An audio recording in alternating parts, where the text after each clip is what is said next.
Hello everyone. So I just read a book called How to Talk So Kids Will Listen and How to Listen So Kids Will Talk by Adele, Faber, and Elaine Mazlish. Okay. Hello everybody. So I just read a book called How to Talk So Kids Will Listen and How to Listen So Kids Will Talk by Adele, Faber, and Elaine Mazlish. And the author's intention with this book is to help improve the cooperation and understanding between parents and their children.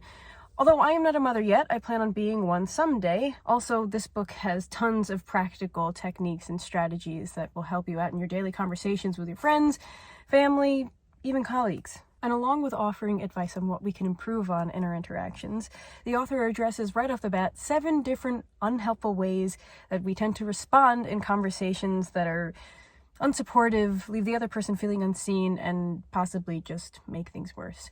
I'm guilty of most of them, and I'm sure you'll find you are too. And that's okay, because we're all a work in progress. And, well, the first step to improving is awareness. So here are the 7 ways that we are destroying our conversations. All right, imagine that a friend calls to confide in you about how their supervisor humiliated them in front of everyone at work today for being 5 minutes late. They learned they're on thin ice, and they need to start looking elsewhere for work. Also, this would have been their only reference. They're feeling reasonably defeated, worried, and trapped. We might respond by, number 1, denying their feelings. And we might say, "Oh, you worry too much. I bet it's not as bad as you make it out to be. They were probably just having a bad day and decided to take it out on you." Number 2, giving a philosophical response, like, "C'est la vie. You've heard of Murphy's Law, right? In any field of endeavor, anything that can go wrong will go wrong." Number 3, offering unsolicited advice, like, "You should walk straight into their office first thing tomorrow and grovel. People like that love to make an example of others to lift themselves up. And if you're smart, you'd play to their superiority complex to keep your position." Number 4, questioning and saying something like, "Well, why were you 5 minutes late? Has this happened before? Did you let your supervisor know in advance you'd be 5 minutes late today? Did you really do your best to explain what happened?"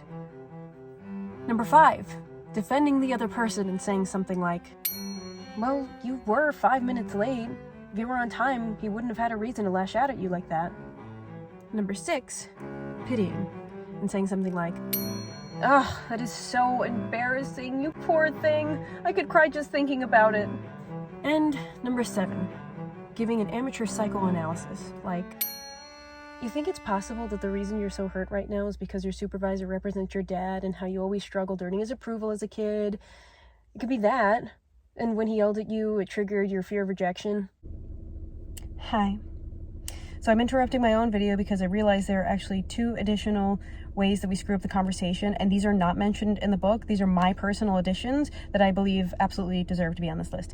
And the first one is making the conversation about yourself. So going off the example I mentioned earlier, someone might say, "Oh, you had a bad day? I had a bad day because I got into yet another fight with my boyfriend, and I know he's going to break up with me soon, and I don't know how I'm going to pay for the apartment by myself, and blah, blah, blah." Number 2 is, I'm going to call it the one-upper. And in the event that someone comes to you with a problem, like the one I mentioned earlier in this video, someone might respond with, "Oh, you think you had a bad day? Well, my day was worse because I ended up being late to work today and my boss is so pissed at me. And then after work, I had another fight with my boyfriend and I know he's going to break up with me soon. And not only am I going to be jobless, but I'm going to be alone. Does that make you feel better?" And the answer 10 out of 10 times is going to be no, because this person just wanted someone to listen to them, and now they not only have their problem, they have yours. And on top of that, they're feeling guilty about feeling bad about the day that they had because of what you just said. It's just not a competition, okay? Just don't do this to people. Please, just don't do this. Anyway, back to the video. Yeah, not helpful. So what the authors recommend is an empathetic response. No surprise there. In other words, an attempt to tune into the feelings of the other person, which could sound like, "What a horrible way to start the day. Also, that was super uncalled for. The whole event was demoralizing enough, but to work under someone who handles things so unprofessionally must be tough to deal with even when you're not the center of attention." But if you're just like me a few years ago and you don't have a lot of practice responding in this way, here are a few helpful tips to take with you the next time you're consoling someone in need. Number 1, listen with full attention. Number 2, acknowledge their feelings with a word. Number 3, Put their feelings into words. For example, sounds like you're feeling scapegoated. Number 4, give the person their wishes in a fantasy. Let's you and me duct tape him to a rocket and send him to the moon. So there you have it. I hope this video helps you to have more effective conversations and deepens the relationships with the people you're having them with. Anyways, my name is Jacinda Ann Ward, and I'm here to help you discover your blocks and unlock the harmony in your life.